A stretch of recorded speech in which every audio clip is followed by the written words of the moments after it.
Jake James est un être particulier. Il n'a pas vraiment eu une enfance normale, ni heureuse, malgré la richesse de sa famille. Ses parents ne s'occupaient pas de lui. Ils leur faisaient honte. En réalité, ils le détestaient. C'est horrible, vous vous dites. Mais il est vrai que Jake était un enfant vraiment différent des autres. Il avait des dents particulièrement étranges. Elles étaient si pointues qu'il aurait pu casser un os avec. Ses cheveux, de couleur noire, étaient toujours en bataille.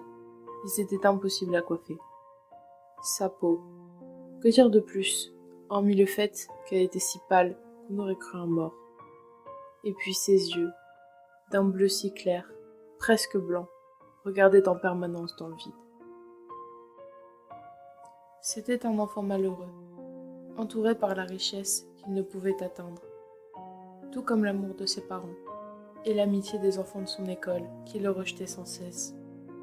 Il faisait tellement peur à ses camarades que leurs parents s'en sont plaints au directeur de l'école qui a dû prévenir les parents de Jake qui l'ont déscolarisé par la suite. Il n'avait que 8 ans. Le pauvre garçon était maintenant condamné à rester enfermé chez lui, dans une chambre sans presque rien pour l'occuper et aucun ami pour lui rendre visite. Le temps passa et son apparence ne s'arrangea pas. À l'âge de 15 ans, il avait enfin le droit de sortir un peu, mais uniquement le soir, quand il faisait sombre et que personne ne pouvait remarquer son physique étrange. Pendant ses sorties nocturnes, il faisait le tour de son quartier, en admirant avec envie les belles maisons avec de grands jardins dans lesquels se trouvaient de géantes piscines, des trampolines et tout ce qu'il n'avait pu avoir durant son enfance. Il haïssait les gens heureux, car lui n'avait jamais eu la chance de l'être. Depuis petit, il n'avait connu que la haine, la tristesse et le mépris. Et un soir, alors qu'il se baladait dehors sans but précis, il aperçut un chat errant, seul et sans collier. Il s'avança vers lui. Le chat le regarda et frotta sa petite tête contre sa jambe. Jake le prit alors dans ses bras et le regarda avec son air vide habituel, dépourvu de toute émotion. Quand tout à coup, il se mit à l'étrangler si fort que la nuque du pauvre petit chat se brisa dans un bruit de craquement d'os effroyable.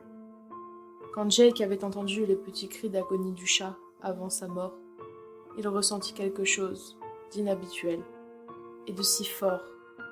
Il avait ressenti de la joie et de la satisfaction pour la première fois de sa vie. Il déposa par la suite le corps sans vie sur le sol et repartit comme si de rien n'était. Un an plus tard, Jake avait au compteur 45 meurtres d'animaux. Mais il ne s'était pas contenté de les étrangler cette fois-ci. Il avait essayé plusieurs méthodes, le dépeçage, l'ablation d'organes, le démembrement, et j'en passe. Mais désormais, ce n'était plus uniquement sur des chats. Il prenait tout ce qui passait. Cela pouvait être un chien, un oiseau, un rat, des souris. Le véritable problème est que cela ne suffisait plus. Entre-temps, il s'est fait des amis pendant ses sorties nocturnes. Ces personnes n'étaient que des personnes infréquentables, mentalement instables et aussi dérangées que lui. Il s'est donc facilement ouvert à eux et en toute confiance leur a raconté sa triste histoire. Ces derniers lui ont conseillé maintes fois de tuer ses parents, qui étaient la cause de son mal-être. Ils lui conseillaient même comment faire. Jake ressentait de plus en plus ce besoin et cette envie de tuer, qui n'était alors plus satisfaite par quelques animaux. Après beaucoup de réflexion, il prit la décision d'en finir avec ses parents. Ses parents horribles et cruels qui avaient fait ressortir ce côté malsain et meurtrier. Ses parents qui lui ont fait vivre l'enfer tandis que vivait la grande vie. Un soir, il rentra chez lui, muni d'un scalpel, une corde, une scie et quelques drogues fournies par ses amis. Ses parents dormaient à cette heure-là, alors il pouvait tranquillement cacher son matériel en attendant le bon moment. Il alla ensuite se reposer car demain allait être une rude journée. Le lendemain, comme tous les matins, Jake avait l'obligation de préparer un café à ses parents. Il était donc réveillé avant eux, et pendant la préparation du café, Jake ajouta une des drogues données par ses amis, de la kétamine. Cette drogue est à la base un puissant anesthésiant pour chevaux. L'effet qui allait se produire sur ses parents serait la paralysie partielle.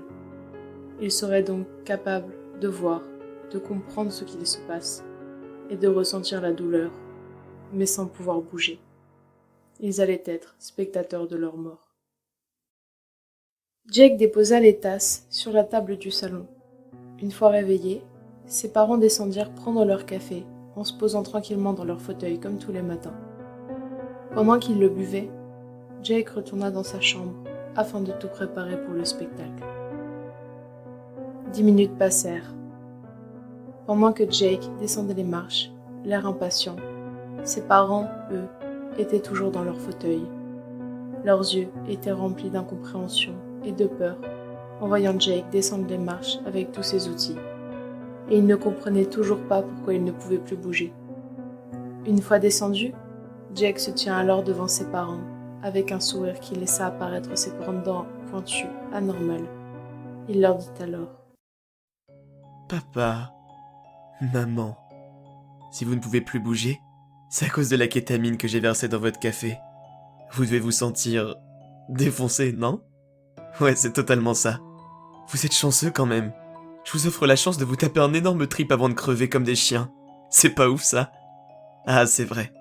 Vous pouvez pas tellement répondre dans votre état actuel. Bon, on va faire court. Vous avez fait de ma vie un calvaire. Vous avez gâché mon enfance de A à Z, et personne ne mérite de grandir avec des parents aussi indignes que vous. Vous savez, on dit qu'on récolte toujours ce que l'on sème. Qu'est-ce que vous pensez du résultat ? Ma seule raison d'être, c'est de tuer. J'y suis devenu accro. Ça me fait planer plus que n'importe quoi. Et pour me sentir mieux, c'est vous que je dois tuer maintenant. Arrêtez de trembler. On va y aller en douceur. Je vais prendre ce scalpel et vous retirer les paupières avec. Bah oui, si je fais pas ça, je vous connais. Vous allez fermer les yeux comme les pauvres merdes fragiles que vous êtes. Et c'est absolument pas ce que je veux. Des questions ? Non. Très bien. Que le spectacle commence. Jake prit alors son scalpel et s'approcha en premier de son père, dont les yeux étaient remplis de larmes. Il en approcha l'outil et lui dit : Surtout, n'essaye pas de bouger la tête. Sinon, je pourrais te crever un œil sans le faire exprès. Et c'est pas ce que je veux faire, tu le sais. Il commença à lui trancher la paupière du haut, pendant que sa mère regardait la scène, en pleurant et en essayant de crier, en vain. Une fois la première paupière du haut enlevée, il s'ensuivit la deuxième de l'autre œil. Il se recula et regarda son père, les yeux maintenant remplis de sang. Il les essuya jusqu'à ce qu'il puisse voir à travers ces filets de sang qui coulaient le long de son visage. Il réitéra la même chose avec sa mère. Maintenant, ils étaient obligés de tout regarder. Jake se dirige alors vers sa mère. Il la regarde et lui prend la main en lui montrant son scalpel. Et lui dit alors : Wow, t'as une belle manicure, dis-moi. Elle t'a coûté combien ? Le prix de notre maison ? Personnellement, je me rappelle pas que t'aies dépensé ne serait-ce qu'un centime dans un jouet pour moi. Même pas le truc le plus merdique du monde. Pendant ce temps, toi tu te payais des ongles à 500 boules. T'es vraiment la pire de toutes les connasses de la Terre.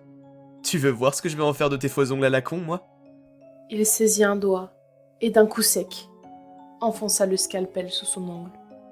Il l'arracha tout doucement et il fit la même chose avec tous ses autres doigts. Les larmes de sa mère étaient mélangées au sang qui coulait toujours légèrement de ses yeux. Ce fut la même chose pour son père. Il ne s'arrêtait pas de pleurer des larmes de sang. Mais Jake était tellement heureux. Il arborait un sourire que l'on n'avait jamais vu sur lui auparavant. Il avait bien trouvé sa source de bonheur, le malheur et la souffrance des autres. Jake saisit la scie dans une immense joie et se dirigea vers son père. Il attrapa son bras et sans rien dire, le scia d'un coup sec et d'une extrême violence si naturelle. Son père commença à s'évanouir. Jake le frappa alors avec le dos de la scie. Il se réveilla, toujours les larmes coulant à flots. Jake se tourna alors vers sa mère, complètement désespéré, voyant la mort approcher. Il lui scia les deux jambes. Maintenant, ses parents étaient bien amochés. Il était satisfait. Mais soudainement, une idée lui vient à l'esprit. Il avait toujours eu envie de voir des humains manger leurs propres entrailles sous la contrainte, comme dans certains films qu'il avait vus. Il saisit son scalpel et éventra sa mère, sortit ses tripes et lui enfourna dans la bouche en la forçant à les manger. Son père, affolé, essayait de bouger dans tous les sens, mais sans résultat. Il était encore trop paralysé. Jake s'approcha de son père, les tripes de sa mère à la main, et lui enfonça dans la gorge. Après quoi, il l'éventra aussi. Jake ajouta. Oh, c'est bien mieux que dans les films. Me voilà satisfait à 100%. Maintenant, je vais me faire un plaisir de vous regarder agoniser lentement. Wow, j'en ai des frissons. 30 minutes plus tard, les deux parents étaient morts. Ils avaient mis un certain temps à se vider de leur sang, vu les circonstances. Ce qui a rendu Jake encore plus heureux.